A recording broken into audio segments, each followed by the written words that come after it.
Welcome to northeast of Algonquin. My name's Kara, and I run a small homestead in the woods with my boyfriend John in eastern Ontario in Canada. We have 3 dogs, a wild raspberry foraging chihuahua named Dexter, and livestock guardian dogs, Bridget and Athena. And there's the cats, Phoenix, who is an affectionate menace, and Freya, who's the sweetest, dopiest cat in the entire world. And we can't forget Layla, our velveteen lob rabbit. Oh yeah, and somewhere around 50 chickens. Life on the homestead is always chaotic. There's daily chores that need doing, and hardly anything goes to plan. There's always at least one project, or 5, on the go, and the list of things that needs fixing never seems to end. You probably won't see John on camera very much, but join me while we navigate the ups and downs of homesteading and learning on the go. This life we've chosen is anything but easy, but we wouldn't trade it for the world.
All right, so we're gonna get started here. I have a buttload of stuff to turn into sauce here. So I have 2 stock pots on the stove. This is the bigger one. If I had 2 that size, I would be happy. But anyway, regardless, we're gonna get started. So I've got a bunch of tomatoes, as you can see. Now these ones are actually supposed to be slightly green. They're purple on the other side. But there's a bunch of different kinds here, different colors, different sizes, all the things. And then I have a whole bunch of processed zucchini as well. So we're gonna get all of this stuff into a pot. Some of these tomatoes are still a little bit frozen, but you know, what do you do? We're gonna have to just roll with it. So yeah, anyway, I'm gonna get started. So there is a fair bit of liquid in some of them, so I am having to drain them off first. There's still a little bit in there, but whatever. And especially in the zucchini. And there's a little bit of ice too. And I'm going skin and all. This is going to be a pureed sauce, so, but yeah. Fortunately, most, let's good amount of ice in there. Most of them I did actually core before I froze them, but I do have some that I didn't. And so hopefully those ones are thawed enough that I can get them cored. But yeah, anyway, we're gonna carry on. Okay, so much to my surprise, I was actually able to get all of the tomatoes and all of the zucchini into the pots. It is going to take a while for everything to simmer down. As you can see, like some of this, like this here, is still frozen. Some of the tomatoes were still frozen, but we're getting a lot of liquid buildup in both pots. And so I'm probably gonna have to strain a little bit of that off. But yeah, we're off to a good start. So we're gonna let these simmer for a while. All right, so quick update on the sauce. So as you can see, there's no longer a pot here. However, I do still have some here. But the other pot that I was using has a tendency to burn on the bottom, and so I didn't want to use it for very long. But yeah, pretty much as the skins start to rise or start to separate from the tomatoes, they do have a tendency to rise to the surface, and so I just pick them out as we go. And yeah, this will be simmering for a while longer.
All right, good morning, guys.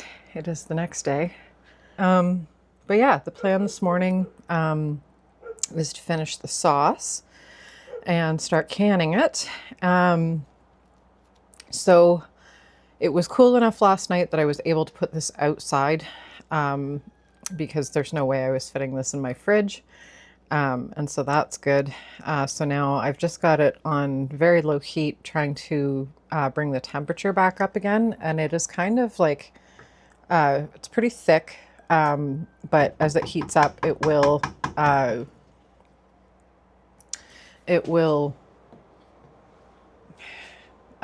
thicken, but it won't be as thick. So I've got my immersion blender here. I'm going to puree it, and we'll see once it gets back up to temp. I did pull the bay leaves out that were in it. I managed to find them all last night when I shut it off. So those aren't going to be pureed into the sauce. But yeah, I'm going to puree it, and we'll get it back up to temperature, and we'll see whether or not I need to add tomato paste to it. But the idea of putting the zucchini in it is zucchini has a tendency to take on whatever flavor you're cooking with, and so it kind of acts as a thickener, really, and just gives a little bit more substance to the sauce. So yeah, I think that's it. So yeah, let's get started.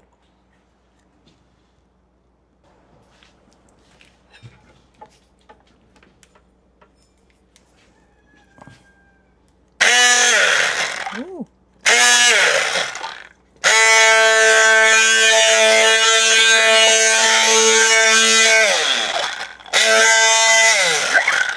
Is that working right? That's not working right. Something's off. That should not sound like that. Come on.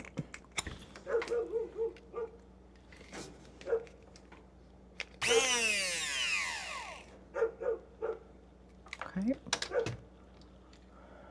Maybe I need to plug it into a different spot.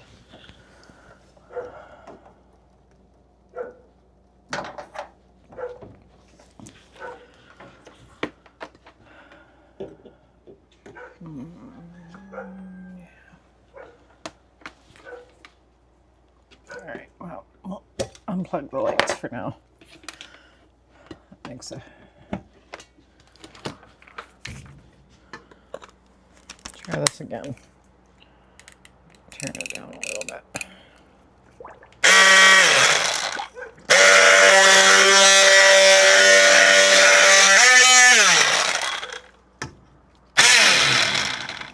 Okay, why isn't this working right?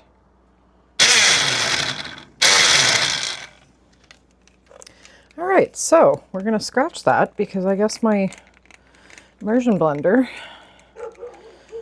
is not working right, which sucks because it was kind of expensive. And it was working the last time that I used it, so. All right, let's try this again. So the little piece down in here wasn't in all the way, so hopefully it works now. There we go.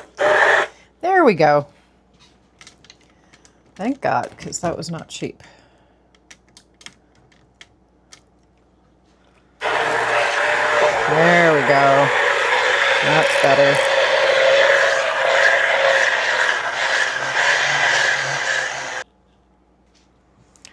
All right, so as we can see, the sauce is all kind of the same consistency.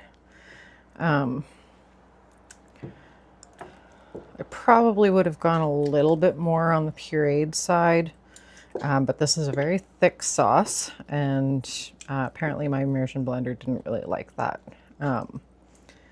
So it started to get a little bit on the warm side. So rather than ruining it, since I already thought it was broken, I'm just going to call it there. But yeah, it's still, you know, kind of a almost paste-like consistency. So yeah, I'm just going to just slightly turn up the heat from low, and we're going to let this come up to temperature. And once it's up to temperature, I'm going to sanitize my jars and all the things. Okay, so I realized that I don't have another pot this size to be able to sanitize the jars in first.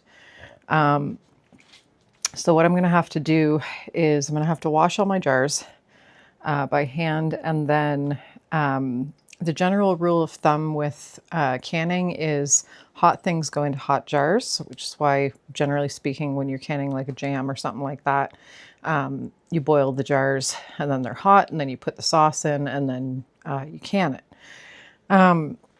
But if you're using something cold, you want them to go into cold jars.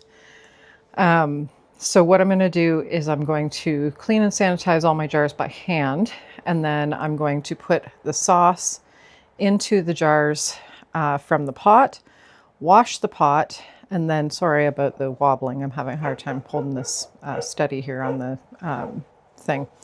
I'm not using my tripod that I had set up.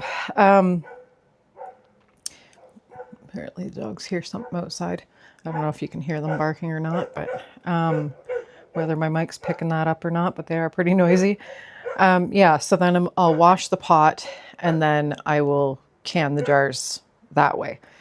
Because the other side to that too is I'm going to have a lot of jars, and they will not all fit all at once into the pot. So by the time I get to canning like the second, third round and all that, the jars of sauce will have cooled down anyway. So yeah, that's the plan. So I'm going to get the jars washed and get the sauce into the jars and then wash the pot and all the things.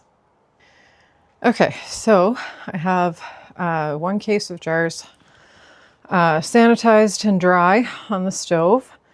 And I'm going to fill these, and we'll see. I don't know if I'll need all of them or if I'll need more, but we're just going to start and go from there. So yeah, let's get started.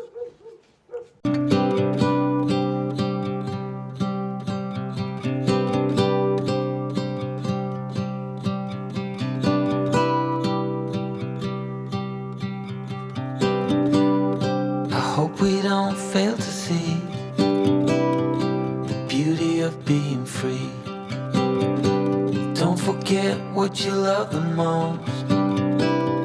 I just wanna keep you close, so we have to give it one more try before the idiots are taking over.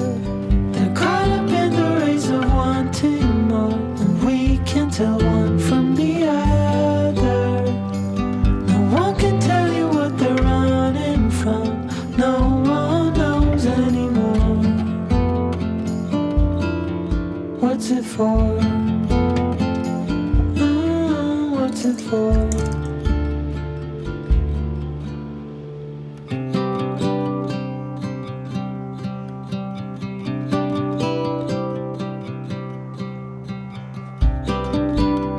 There's so much more than we've been told, way beyond what we can hold. So keep your eyes open for the things that really matter. Oh, we have to give it one more try now that the idiots are taking over. So I ended up using 14 jars, which is not too shabby really. And yeah, considering how much tomatoes and zucchini in that I started with, that's not too bad. Simmered down into a nice thick sauce. So obviously I ended up deciding that I did not need the tomato paste because it was good and thick. So yeah, next step is getting the pot washed out and starting to can the sauce. One of these days, I have a dream that I will own a pressure canner, but that day is not today. So right now I have a large stock pot, and that's what we're going to use.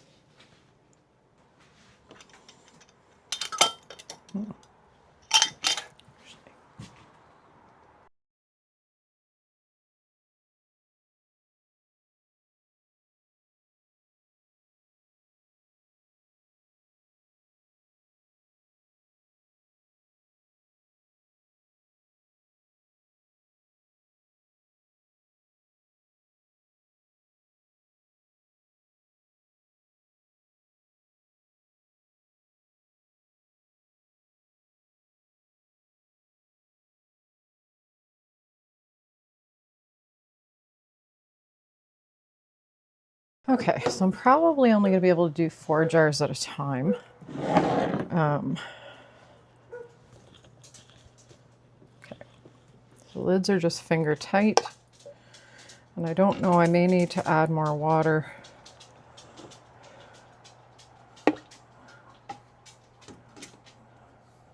Or I may need to take away some water, who knows. But yeah, jars into the hot water, or to the water. They're on a rack, and yeah, we're going to be able to do just 4.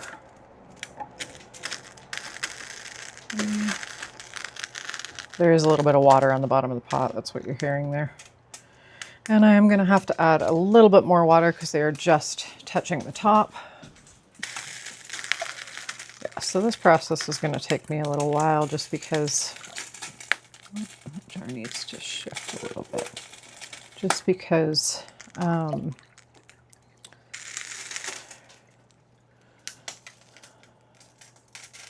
little bit more. Yeah, so this process is going to take a while because I have so many jars and because I can only do 4 at a time.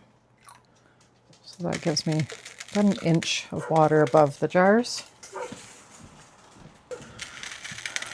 So yeah, we're going to bring this to a boil, and I believe I throw a lid on there and then let it boil for 40 minutes. Once that's done, I'll let it sit for 5 and then I'll pull the jars out and then carry on.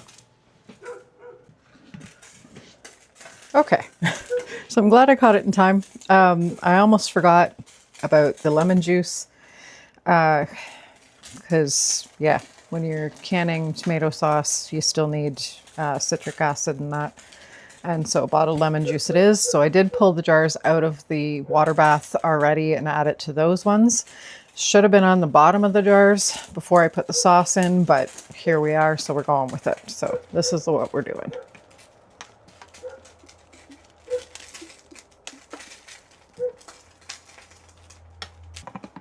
I had a feeling that I had missed a step. And then right after I turned off the camera, I went, oh crap, I did miss a step.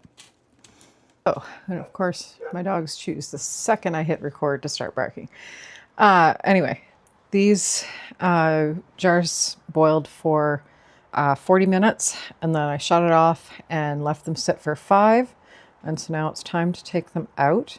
And I think I actually can fit 5 jars in here. I didn't think I'd be able to, but it looks like I will actually be able to.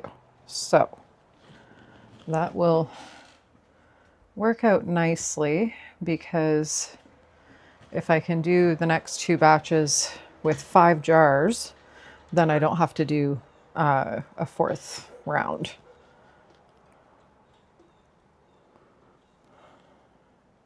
Really, this makes me nervous using this thing. I'm always afraid I'm going to drop one. And if I drop it and it shatters, that is hot sauce splashing everywhere. And I mean, I know, I got a good grip on it and it's not going anywhere, but still. Actually, with 5 jars in here, I might not actually have to add more water. Probably could actually do 6, but we're just going to go with 5. So yeah, actually, I don't think I do have to add more water. That's about an inch above. So I'm going to turn it back on. I'll have to add more water to the next one though, probably, because yeah, that is about an inch above the top. Anyway, turn it back on. We're going to get boiling again, and we're going to go through this another 2 times.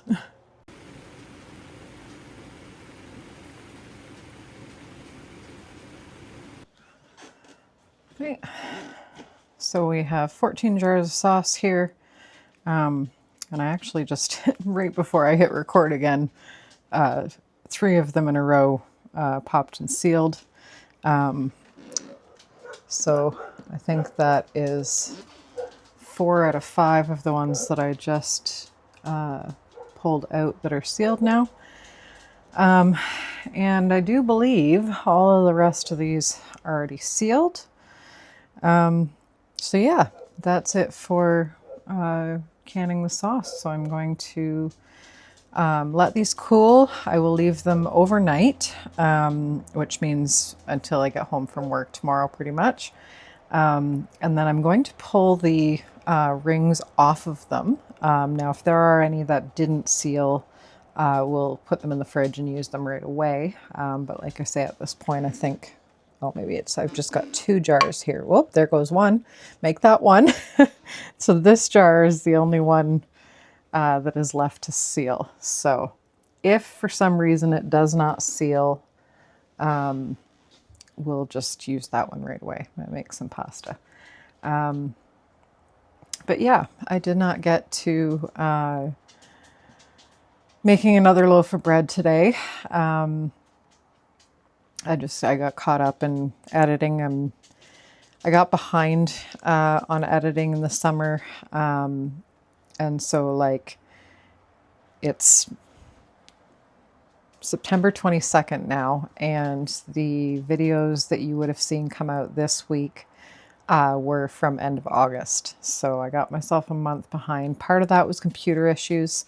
I did actually have to upgrade from a laptop to a much more powerful, oh, there goes the last one, a much more powerful computer to be able to handle the editing program that I use, that I like, that I did not want to switch to a different program.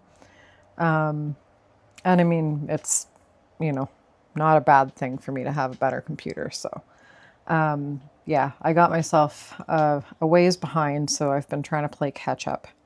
So I've got 2 videos that will be coming out in the next week, so that I can get myself caught up, and then hopefully I will be filming and editing within the same week from here on out, and you know, not being so far behind on editing and feeling like I'm not spending as much time actually editing the videos, because that was what I was doing, is I was trying to rush through the editing, and you could see it in the quality. And I mean, I was still learning a lot of parts of it, the editing as well. I'm just getting into color correcting because, like I say, that was, I think I've mentioned earlier in this video, that was bothering me in my other videos. It was just looking faded, even though the color was fine on the images on camera. Once it got to uploaded, like from transfer to the computer, and that for some reason it just faded everything out.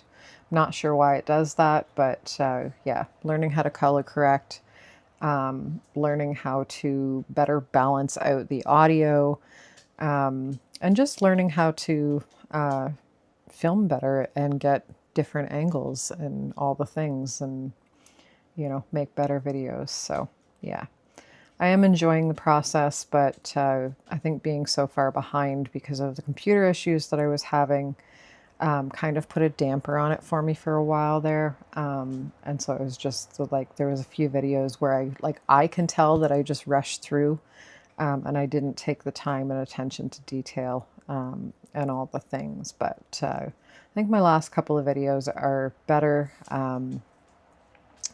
So it was lowering the roost, which on that one I didn't get enough camera angles, and so I wasn't thrilled with that part of it. Lowering the video on lowering the roosts in the coop. But the coop cleaning and seasonal shift video, which is the last one that I put out, it was much better. The audio is much better in it. I'm getting better with voiceovers and all the things. So yeah, anyway, before I continue to ramble and make this an hour-long video, I'm going to leave it there. And yeah, we are, like I say, coming into crunch time to get stuff done as far as projects go. And just like maintenance things to make sure that we're ready for winter, and not just ready for winter, but ready for the spring thaw as well. So yeah, I think later on this week, I'm going to be working on my grape trellis, because the grapes are done at this point, I do believe. And I wanted to wait so that if I damaged the grapes, it wasn't going to affect how they grew over the summer. And you'll see why when I build the new trellis for it, because I kind of have to like work it in around the existing trellis and transfer things over, and it's not going to be an easy project. But it needs to be done because the trellis I've got now is not going to last another winter. It's on a pretty wicked lean. So it's been held up with a couple of 2x4s propping it up all summer long, and I wasn't even sure if that was going to hold. So thankfully it did. But yeah, I think that'll probably be the next video you see is me working on the new grape trellis. So yeah. Anyway, I hope everybody enjoyed the video, and thanks for watching. Bye guys. If you haven't yet, please like and subscribe to follow along on our homesteading journey. And for those of you who already have subscribed, thank you. I appreciate you. Thanks for watching, and we'll see you in the next video.